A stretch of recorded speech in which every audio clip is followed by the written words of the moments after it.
It is going to be gay. Yep. It's in happy. It's going to be a very happy class. We're going to have a real fun, relaxed day together. We believe in mentorship over instruction, so we're not going to treat you guys as if you're children or something like that. Now, we do promote and require very, very high standards of marksmanship, though, right?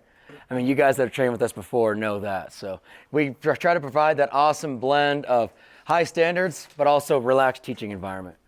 Intro to pistol mechanics. We are going to try to hammer the fundamentals into you so you will never, never, ever forget them, right? So safety is going to be one of them. First, we're going to start off with mastering your grip. Mastering the grip is something we've noticed pretty much nobody does on the civilian side, and heck, even in law enforcement and military. They just get a decent enough grip, and then like, yep, that's going to be good enough, right? But you know, if you're in a stressful situation, you present this pistol, not only are you going to shoot it as fast as you possibly can, but you're probably not even going to look down the damn sights. So that body alignment and that grip needs to be on point. So that's the first thing we're going to hammer down. After that, we're going to get into trigger manipulation, because a lot of guys might say, oh, grip is everything, trigger's not that important. Well, if you get about 25 yards away from the bad guy, trigger's going to get important, right? So we're going to hit on trigger manipulation, and then we're just going to go through our standards and qualifications, right? So helping you guys master those fundamentals. So it might seem like it's going to be, a very easy day. But as the guys that did the rifle class saw in the morning, yes, we are going over like very minimal things, but then we expect you to attain those skills and exemplify them at a high standard, right?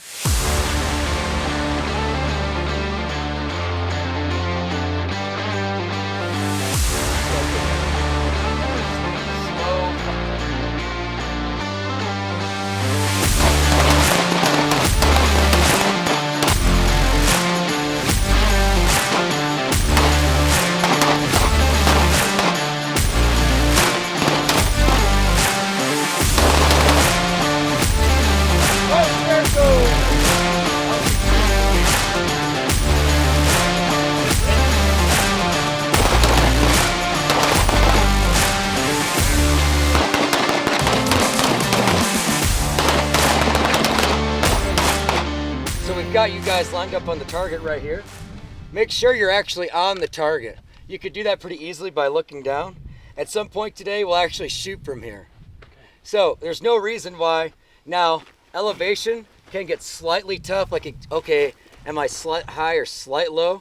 If we stay nice and parallel with the ground, we should be good. But what we're really looking for is we don't want this, right? Because if this is my go-to, I have to break a shot right here, I'm going to shoot left of the target. That's not going to be fun. So at some point, we'll actually end up testing this out. So we'll see. I'm going to go for, I don't know, the pistol on the paper.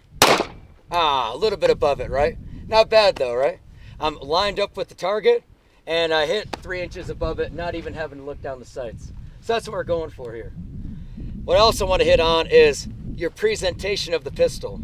So we want to be able to hit the target here, here, or I can actually get on the sight, right? So you need a nice flat presentation of the pistol.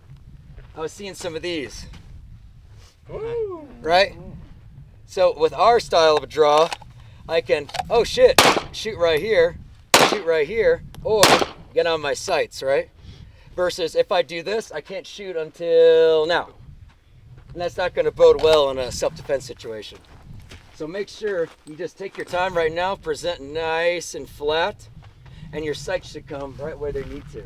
Target swing, you're gonna need all the time you can get for this. All right, so go through it again. Yep, stand by.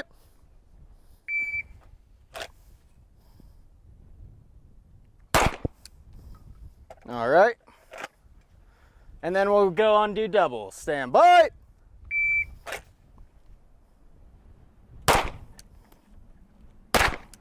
Y'all can see how the pistol, yes, it's recoiling because he has way less behind it, but it's still not flopping all over the place like we're talking about up there, right? We still got a good to and from grip on the pistol grip. So very, very important to remember that.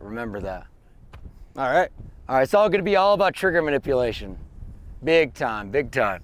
Also, one thing I'd like to add. So I was talking to some of the other guys about recoil anticipation, right? So one thing we like to do for recoil anticipation, and I bring this up because this really comes into play with your strong and weak hand because whenever you get into this, we know that we don't have the support. So there's going to be a tendency to want to brace a lot more before the shot, right?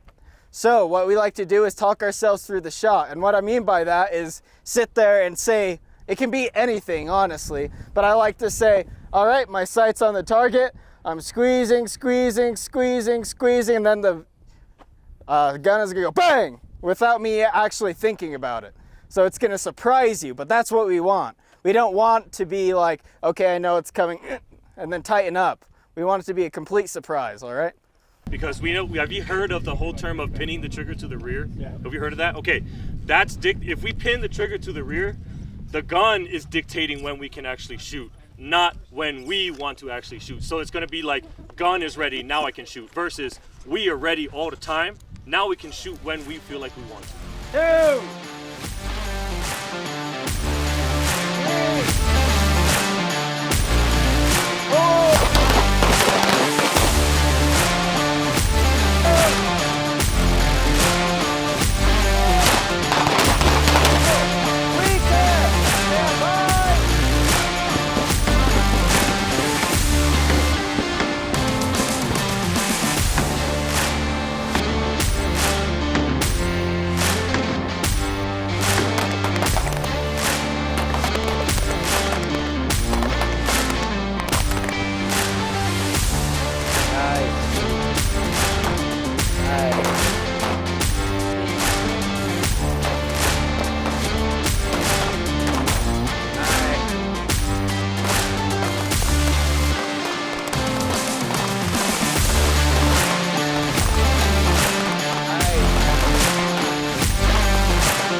What's your main takeaway? Two real important main takeaways. One, when you measure things, you can make them better. So for an entry class to be constantly measuring is extremely valuable. And then all of the feedback was incredibly helpful in improving performance. For sure, for sure. And all that feedback's only possible when we got so many mentors out here, right? Exactly. Nice job, bro. Nice job. Ryan said, measure twice, cut once.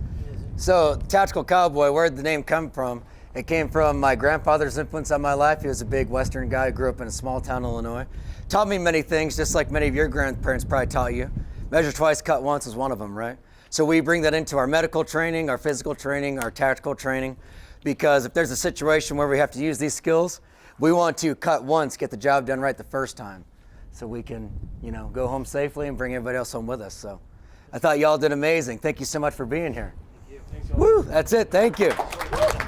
Nice job, bro. Nice job.